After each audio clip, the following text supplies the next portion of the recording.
B-21 Raider, America's new stealth bomber, is apparently progressing so well. It began without ceremony. No dramatic rollout, no high-level press briefing, just a photograph. Low contrast, minimal context, released through official Air Force channels. A second B-21 Raider hidden in plain sight on the tarmac at Edwards Air Force Base. No spotlight, no commentary, but for anyone paying attention, it was unmistakable. To most of the public, it looked like just another angle of the same aircraft they'd seen 2 years earlier. But to those who know the patterns, the satellite watchers, the defense analysts, the engineers quietly tracking program data, this wasn't the same aircraft. The shape was too crisp, the panel seams were slightly different, and the context had shifted. This was no longer a prototype. It was the next step. The second B-21 Raider is here. It's real. And it confirms what the Pentagon has been quietly preparing for behind the scenes. The Raider isn't an experiment. It's a production program. It's replicable. And it's already scaling up faster than expected. For over a decade, the B-21 has existed mostly in shadows. First as a classified line item in budget documents. Then as an abstract concept rendered in marketing visuals.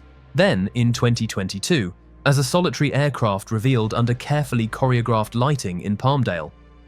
That first airframe marked a major milestone, proof that the United States could still design and construct a next-generation strategic bomber. But it left open a bigger question: could it be built at scale? This second airframe changes that conversation.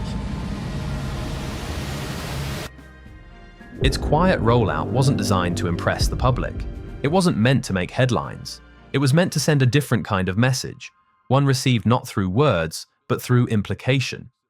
The systems are working, the production line is moving, and the United States has entered a new phase in strategic bomber capability, one not seen since the Cold War. But now that this second aircraft is here, the questions only grow more urgent. How far ahead is the B-21 program really? How many aircraft are already under construction? And how close are we to seeing them in service? What kind of missions will they fly? How will they change the balance of power in a world where air superiority is no longer guaranteed?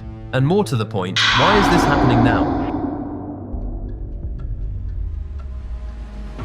Scaling stealth. What makes this development so important isn't just the aircraft itself, it's the system behind it. The B-2 Spirit was the last stealth bomber the US built, and its story is well known. Boundaries in flight performance and low observability, but it also exposed the limitations of building stealth at scale. Its construction was slow, costly, and heavily manual. Only 21 were ever delivered. And despite its technological edge, the B-2 became a symbol of unsustainable strategic capability, too rare to deploy aggressively, too valuable to risk. The B-21 was designed to reverse that. From the earliest stages, its engineering model prioritized affordability, modularity, and repeatability. The entire program is underpinned by a digital twin architecture, meaning every part of the aircraft, every subsystem, and every change exists first in a simulated environment. Before a single bolt is tightened, it's already been stress-tested digitally. Problems are solved before production starts. That reduces delays, cuts down on rework, and drives costs down at a time when nearly every advanced weapons system has struggled with budget control.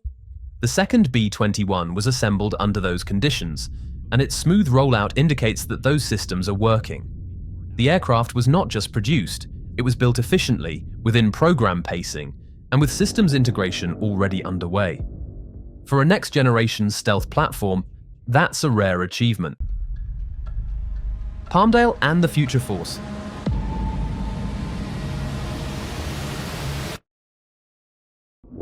The physical work is centered in Palmdale, California, at the same airfield that gave rise to the B-2, the U-2, and parts of the F-117. But this is not the same kind of industrial activity. The facilities that now house the B-21 program are designed around low observable workflows. Final assembly uses high-precision robotics, augmented reality overlays, and closed-loop inspection systems that reduce human error and accelerate delivery timelines. Evidence suggests the pace is increasing. Multiple defense sources confirm that at least 6 airframes are in some stage of construction, and internal projections show that number growing steadily as infrastructure expands. While only 2 radars have been publicly acknowledged, satellite imagery and budget documents hint at a much wider production base. New facilities have gone up across the Palmdale complex, subcontractor activity has expanded in multiple states, and Air Force construction projects at B-21 operating bases have quietly moved into advanced stages. The Air Force isn't just testing aircraft, it's preparing to field them. Second unit first implications.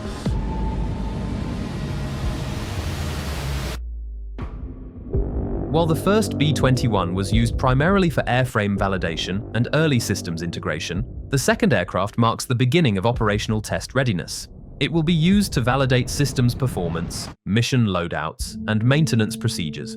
More importantly, it allows the test community to compare results across aircraft, revealing any inconsistencies in stealth signature, systems reliability, or component behavior under stress. That kind of data is essential before a platform can be declared ready for production at scale.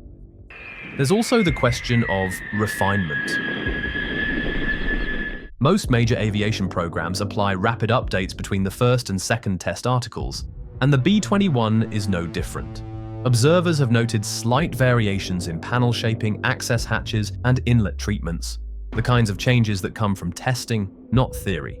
These aren't redesigns, they're adjustments, fine-tuning radar deflection, thermal load management, or sensor placement based on early flight data.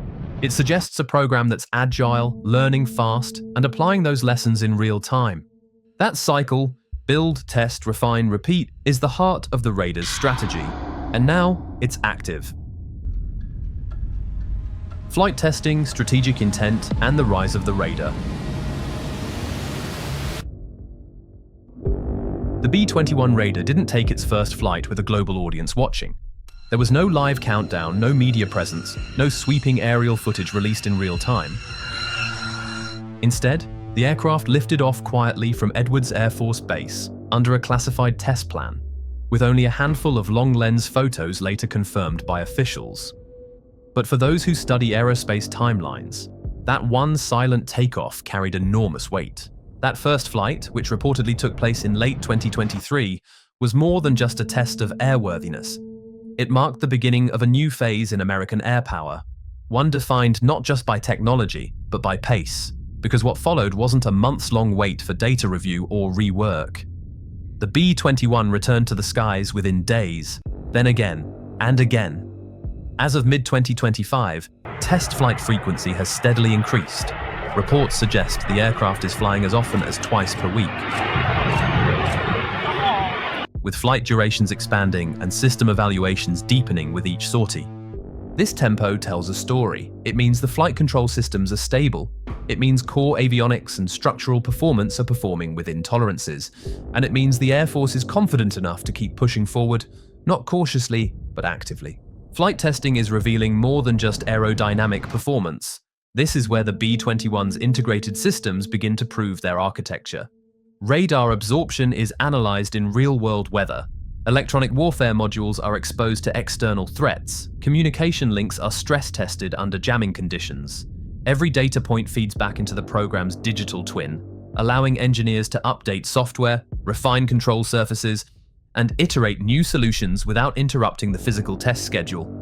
The second aircraft, which has now joined the flight test campaign, brings with it a critical capability: comparison. Now, engineers can study how identical systems behave across different airframes.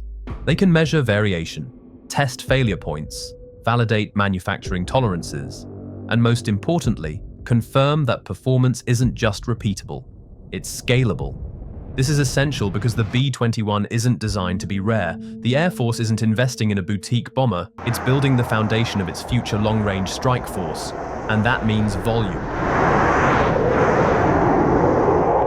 Volume only works if each aircraft performs predictably, if maintenance cycles are manageable, and if production lines don't fall apart after the first few units. Everything about the B-21's test program is being shaped with that objective in mind. At the same time, infrastructure is quietly aligning behind the scenes.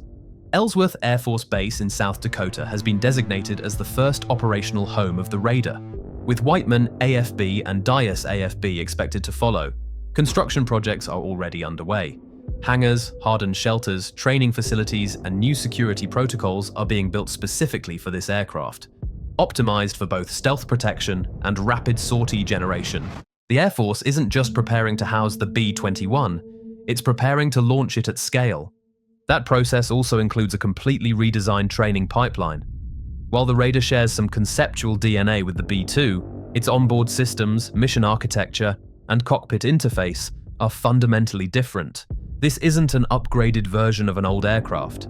It's an entirely new platform, one that demands new procedures, new tactics, and a new type of aircrew proficiency. Simulator facilities are already in development. Virtual reality environments are being integrated into pilot training programs, and operators will be expected to manage not only direct flight performance, but networked mission operations, including cross-domain coordination with unmanned systems, real-time data fusion, and electronic warfare execution. Because that's the real shift the B-21 represents. It's not just about stealth, it's about connectivity. The Raider isn't flying into enemy airspace alone. It's flying as part of a larger architecture, linking satellites, sensors, standoff weapons, and autonomous systems in real time. Its role is flexible: precision strike, ISR collection, electronic attack, or mission command. This is a combat platform designed for an era where no single aircraft defines the fight, but where one aircraft can quietly control it. This means that new capabilities, like next-gen hypersonic weapons, directed energy payloads, or AI-assisted threat detection, can be added mid-life without rewriting the platform's foundation. Even at this early stage, that adaptability is already showing up in test data. Engineers are reportedly cycling through multiple configurations, changing out electronic payloads, adjusting communications loadouts, and experimenting with sensor fusion packages designed to operate in heavily contested environments. Each test flight isn't just validating stability, it's expanding the aircraft's mission set. And behind all of this is a deeper truth. The B-21 is being prepared for a type of warfare that doesn't fully exist yet. One defined by peer conflict, satellite degradation, cyber attack, and long-range precision strike across multiple domains. A scenario where access is denied, communications are disrupted, and forward bases are at risk. In that kind of fight, the value of a survivable, autonomous, capable, low observable aircraft with global reach isn't theoretical, it's strategic necessity. That's why the test program matters. That's why flight pacing matters. And that's why the arrival of a second B-21 isn't just a manufacturing milestone, it's a strategic inflection point. It proves that the program is building aircraft that can fly, it proves those aircraft can operate consistently, and it proves that those aircraft are already being folded into a force structure designed for deployment, not just development. In the final part of this series, we'll examine how many B-21s may already be under construction, how the Pentagon is planning to expand the fleet, and what the Raider's presence means for America's adversaries, especially China and Russia, whose own bomber programs are lagging behind. We'll also look at the Raider's potential role in nuclear deterrence, theater-level operations, and how it fits into the evolving structure of US global force posture. Because this isn't just about building a stealth bomber, it's about reshaping the future of power projection, and doing it before anyone else can. Production scale, strategic impact, and the future of American air power. For months now, quiet activity across the US defense industrial base has pointed to something bigger than a flight test program. While the Air Force has publicly confirmed 2 B-21 aircraft, indicators suggest that the real number of airframes under construction is significantly higher. Industry analysts tracking procurement contracts, satellite imagery, and workforce movements estimate that as many as 30 to 40 aircraft may already be in various stages of production. That number is not official and likely never will be, at least in the near term, but it fits with everything else we're seeing. A bomber program that was designed from day one to scale, that's executing on a rapid development timeline, and that's already backed by infrastructure capable of sustained output. At its core, the B-21 program isn't just a technological achievement, it's an industrial one. It represents a return to something the US hasn't done in decades, producing cutting-edge, high-end strike aircraft at scale. Unlike the B-2, which was built in limited numbers due to cost and complexity, The B-21 is engineered for quantity without sacrificing capability. Its modular design, digital manufacturing processes, and maintainability standards are all tailored to one goal: building not just a few elite aircraft, but a force that can be deployed, supported, and sustained through long-term operations. That shift is already reshaping the strategic conversation. The original requirement for the Raider was set at a minimum of 100 aircraft, but inside policy and think tank circles, new figures are being discussed. Defense analysts at multiple institutions, including the Heritage Foundation and the Center for Strategic and Budgetary Assessments, have called for significantly larger numbers, 200, even 300 bombers, in order to meet simultaneous demands in the Indo-Pacific and European theaters. Those numbers aren't theoretical, they're based on specific operational models. In a major Pacific conflict, where vast distances must be covered and basing options may be limited, long-range strike platforms become critical. At the same time, maintaining a credible strategic deterrent in Europe against a resurgent and heavily militarized Russia also demands persistent bomber presence. And in both regions, survivability is no longer a luxury, it's a requirement. The B-21 is the only system currently in production anywhere in the world that's designed to meet those conditions. Meanwhile, peer competitors are struggling to match pace. China's H-20 bomber, often cited as a stealth rival to the Raider, has still not been seen in operational form. No confirmed flight footage, no launch timeline, and no clear evidence of scaled production. Russia's PAKDA program is even further behind, conceptually ambitious, but stuck in development amid budget cuts and geopolitical strain. In both cases, the technological challenge is only part of the problem. Building stealth is hard. Building repeatable stealth is harder. And sustaining it across a national production base with the same quality and performance is something that has eluded most nations outside the United States. The Raider's emergence as a repeatable production platform is exactly why it matters strategically. Its radar signature, its range, its payload. These things are classified, and in many ways, secondary. The real message is this: America is no longer operating in ones and twos. It's rearming with a system designed for deep integration, rapid deployment, and continuous evolution. And that evolution doesn't stop at strike capability. As testing continues, it's increasingly clear that the B-21 will serve in a variety of roles beyond bombing. Its low observability, advanced sensors, and onboard computing power make it ideal for ISR missions in contested airspace.